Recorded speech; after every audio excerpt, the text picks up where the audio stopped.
Okay, now we know a little bit about periodic table, we know a little bit about ions, and we're starting to learn about bonding. And one of the things we know about the periodic table is that when they form stable ions, it forms a pattern in the periodic table, meaning that every single element in this first column forms a stable ion with a +1 charge.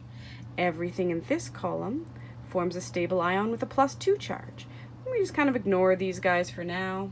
Go back to our next column here where it's a +3 charge. This one, well, we have some non-metals at the top, so those are -4 charges, down to some metals down here with +4 charges. And then we have -3, -2, -1, and 0, these guys. And we've talked about how they do that because they want full outer shells on their electron configuration. So you've also looked at a very simple compound between sodium and chlorine.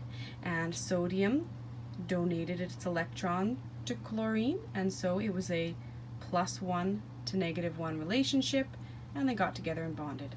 So what happens though when things are a little bit more complicated? So let's look at magnesium. Now magnesium is on the left-hand side of our periodic table, so it is a metal. And so I'm just going to write down magnesium. And what happens when magnesium gets together with chlorine? So I'm just going to write chlorine symbol here. It's a Cl. And we know, because we've spent time on this, that because magnesium is in the second column, it will have a +2 charge. So I'm just going to write its charge under its symbol here. I'm just organizing my work here. And we know also, because it's in the second last column, that chlorine has a -1 charge. So these are their ions. Okay, this is a cation, an anion. They're stable, they have a full outer shell, they're happy. But because they now have these charges, they are also attracted to each other because it's a positive and positive and negatives attract each other. Now, we do not have the same numbers here. So what I like to think of it as is that I have a toonie in my pocket and I need to go to the store and I need to spend it all. I can't have a penny left over. And so if I look at here, well, I can buy more than one chlorine. I'm still going to have money in the bank. So my first step here, well, my first step was that I wrote down my symbols and their charges. So I like to just write down what my steps are. Write down symbols and charges. Then my second step I'm going to do is whichever number is smaller, I'm going to add another atom of that. So whichever has a lower charge, whichever charge is smaller, write it again.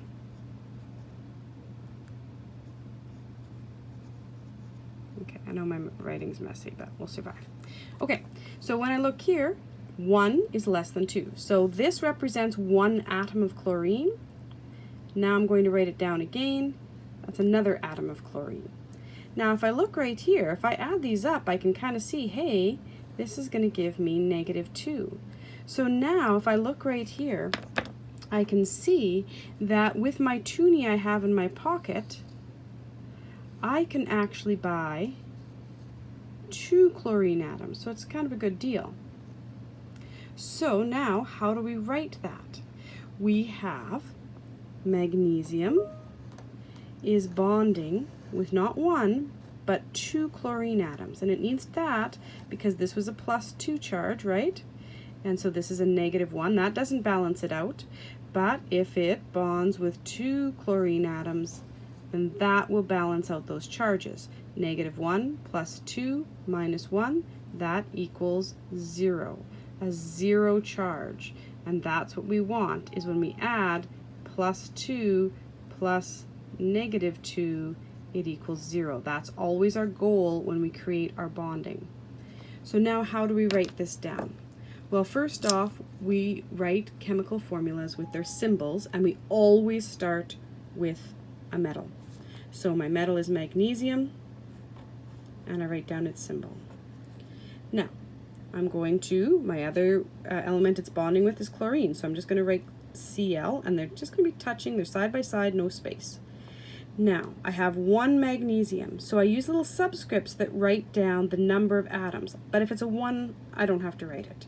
I have 2 chlorines, so I'm going to write a little tiny subscript 2 right here. Now this tells me that I have magnesium and 2 chlorines bonded together, and now they have neutralized each other, and they're attracted to each other, and they're glued together, and so now I've created my new compound.